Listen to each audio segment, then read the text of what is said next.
Hello friends. So today is the second part of the series what is immunity and what should we do to strengthen our immune system. तो पहले जैसे हम लोग last video में देखे थे कि there is something called innate immunity and there is something called adaptive immunity. आज थोड़ा डिटेल्स में हम लोग जानेंगे the 3 line of defences of our immune system. तो first line of defence, second line of defence और third line of defence system क्या है.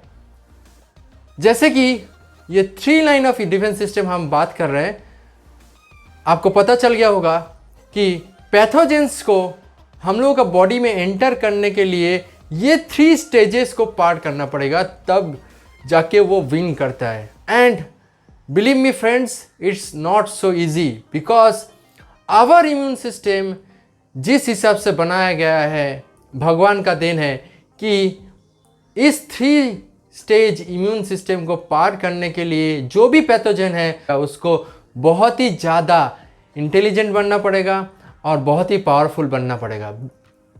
This you will understand when I will explain the 3 stages of our immune system. So let us see what are the components of the first line of defence. जैसे हम लोगों का border में रहता है ना, बॉर्डर सिक्योरिटी फोर्स, उसके बाद आर्मी आता है, नेक्स्ट लेवल में हम लोगों का CRPF आता है. जो ऐसा ही हम लोगों का सिस्टम में भी डिफेंस सिस्टम कैसा काम करता है वैसा है फर्स्ट लाइन ऑफ डिफेंस. इसमें क्या आता है? Physical and chemical barriers. उसके बाद आता है हम लोग का स्टोमक एसिड्स. उसके बाद आता है हम लोग का पेरिस्टाइलिसिस मूवमेंट और वोमिटिंग. एंड उसके बाद आता है गुड बैक्टीरिया. तो ये फिजिकल एंड केमिकल बैरियर्स में जो फिजिकल बैरियर है वो उसमें आता है मेनली स्किन. हम लोग का जो स्किन हम लोग देख पा रहे हैं, ये स्किन क्या है? बेसिकली ये स्किन है is a non penetrative boundary. Non penetrative boundary, इसमें बहुत ही क्लोजली बॉन्डेड सेल्स रहता है. They are strongly bonded to each other और वो उसको कोई भी पैथोजन को बाहर से पेनिट्रेट नहीं करने देता अंदर में. तो ये है हम लोग का फर्स्ट लाइन ऑफ डिफेंस. ये फर्स्ट लाइन ऑफ डिफेंस जो स्किन है, जैसे कि 3 लेयर्स है. फर्स्ट इज एपिडर्मिस, उसके बाद आता है डर्मिस, उसके बाद है हाइपोडर्मिस. तो एपिडर्मिस जो होता है ये है सबसे फ्रंट, बोलते हैं ना एकदम फ्रंट में जाके लड़ता है. तो ये है एकदम टॉप लेयर ऑफ स्किन. ये बनता है एपिथेलिकल सेल्स से, जो कि बहुत ही स्ट्रांगली बॉन्डेड होता है, बहुत ही हार्ड होता है टू ब्रेक.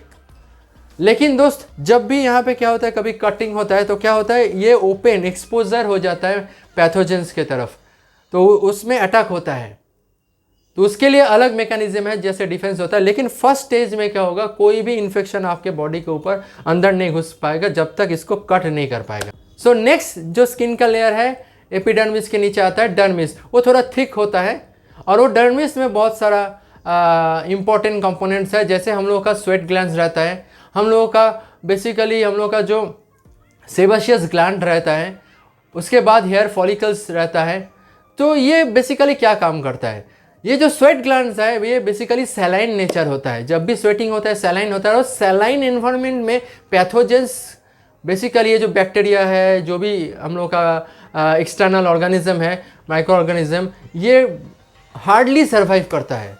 तो ये एक अच्छा मैकेनिज्म है.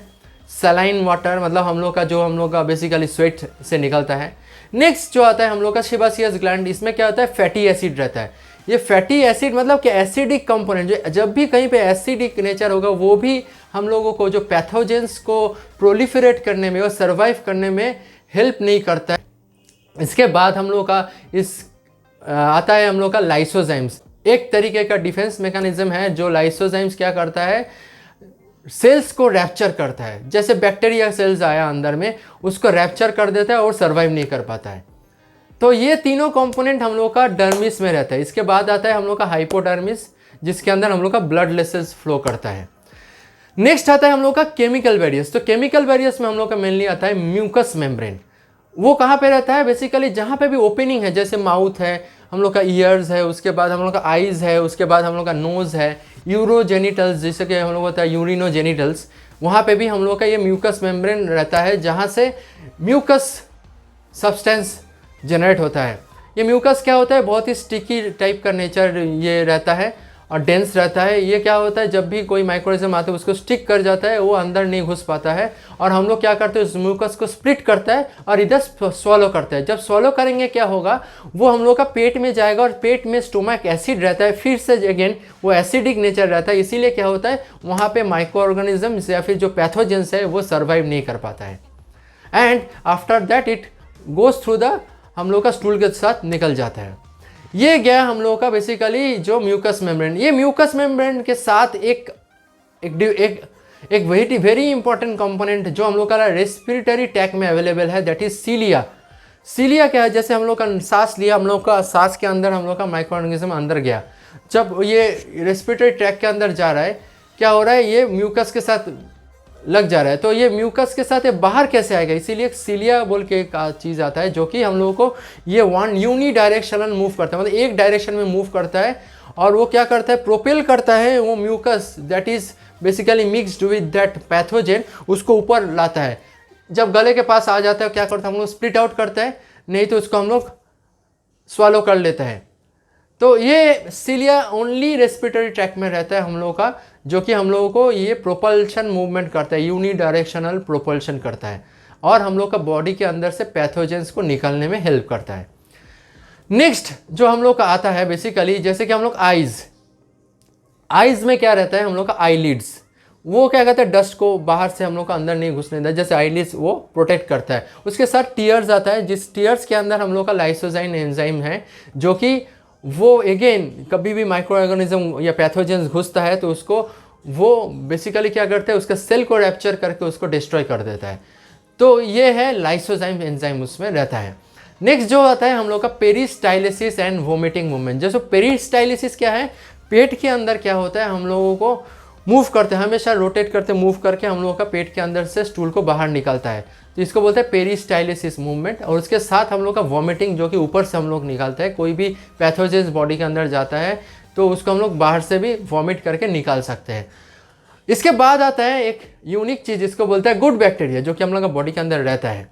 तो ये गुड बैक्टीरिया क्या करता है, ये गुड बैक्टीरिया बेसिकली क्या है, कुछ स्पेसेस लेके रखता है जहाँ पे बाहर का पैथोजेंस, बाहर का बैक्टीरिया आके वो सोचता है कि मैं वहाँ पे जाके अपना घर बसाऊंगा, प्रोलिफरेट करूंगा, मतलब जेनरेशन बनाऊंगा।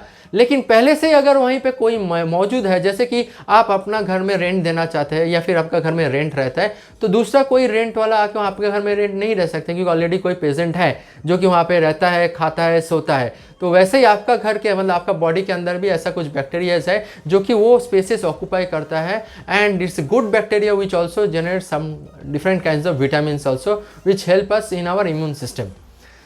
तो ये गया हम लोग का फर्स्ट लाइन ऑफ डिफेंस।